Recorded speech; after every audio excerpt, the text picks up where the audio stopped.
Selamat pagi teman-teman atau adik-adik sekalian. Sebelum kita memasuki materi kita pada pagi hari ini, sebelumnya kita berdoa dulu ya. Berdoa menurut kepercayaan dan keyakinan kita masing-masing. Berdoa mulai. Berdoa selesai. Dan berikutnya kita akan melakukan absensi. Kita memasuki pada materi kita dengan topik perkembangan makhluk hidup. Sebelumnya kita harus bisa mengetahui apa itu perkembangan makhluk hidup. Nah teman-teman, kita memasuki definisi. Pertama-tama kita harus mengetahui apa itu pertumbuhan. Nah, pertumbuhan dalam biologi mengacu kepada perubahan fisik berupa pertambahan ukuran, volume, tinggi, dan massa teman-teman. Nah, ini terjadi karena selama dalam masa pertumbuhan, sel-sel dalam tubuh makhluk hidup bertambah banyak. Alhasil, jaringan-jaringan dan organ-organ dalam tubuh makhluk hidup pun ikut berubah semakin besar. Nah, yang berikut yaitu apa itu perkembangan? Perkembangan itu sendiri berbeda dengan pertumbuhan. Perkembangan tidak bisa dilihat dengan mata telanjang atau diukur dan ditimbang. Ini karena perkembangan dalam biologi mengacu kepada proses menuju kedewasaan. Karena tidak bisa diukur dan ditimbang, perkembangan cuma bisa diukur secara kualitatif.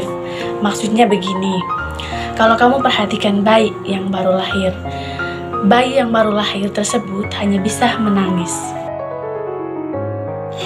Nah, teman-teman, sekarang kita memasuki pertumbuhan dan perkembangan pada hewan. Memang pada materi ini kita hanya belajar mengenai perkembangan makhluk hidup, hanya belajar mengenai perkembangan. Tetapi di sini saya juga memberikan definisi-definisi mengenai pertumbuhan, karena perkembangan ada kaitannya dengan pertumbuhan. Nah, pertumbuhan dan perkembangan pada hewan. Pertumbuhan dan perkembangan pada hewan terjadi di seluruh bagian tubuh.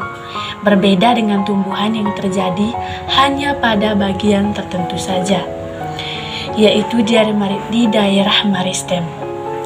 Pertumbuhan dan perkembangan pada hewan diawali sejak terbentuknya zigot dari proses pembuahan dan terus terjadi hingga hewan mencapai usia dewasa.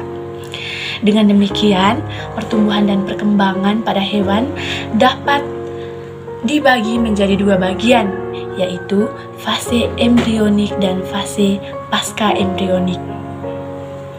Yang berikutnya yaitu pertumbuhan dan perkembangan pada tumbuhan. Dimulai sejak perkecambahan biji. Kecambah kemudian berkembang menjadi tumbuhan kecil dan sempurna. Setelah tumbuh hingga menjadi ukuran dan usia tertentu, tumbuhan akan berkembang membentuk bunga dan buah atau biji sebagai alat perkembangbiakannya. Yang berikut yaitu faktor yang mempengaruhi pertumbuhan dan perkembangan. Yang pertama, faktor internal. Sesuai dengan namanya, faktor internal ini terdapat dalam tubuh kita sendiri. Faktor internal ada dua, yaitu gen dan hormon. Di sini saya akan menjelaskan mengenai gen ya.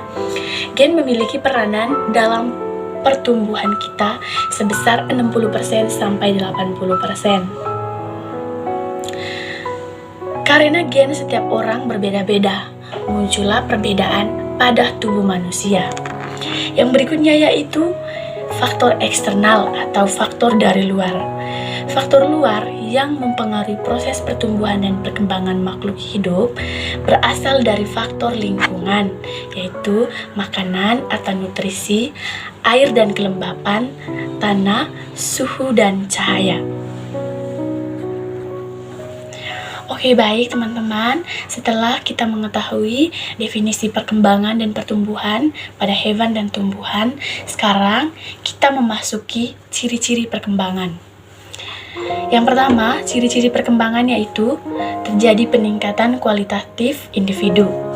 Dan yang kedua, adanya proses kedewasaan. Yang ketiga, tidak dapat dinyatakan dalam ukuran jumlah, panjang, maupun berat. Yang keempat, bersifat sistematis, progresif, dan berkesinambungan. Artinya, proses perkembangan terus terjadi sampai makhluk hidup tersebut mati.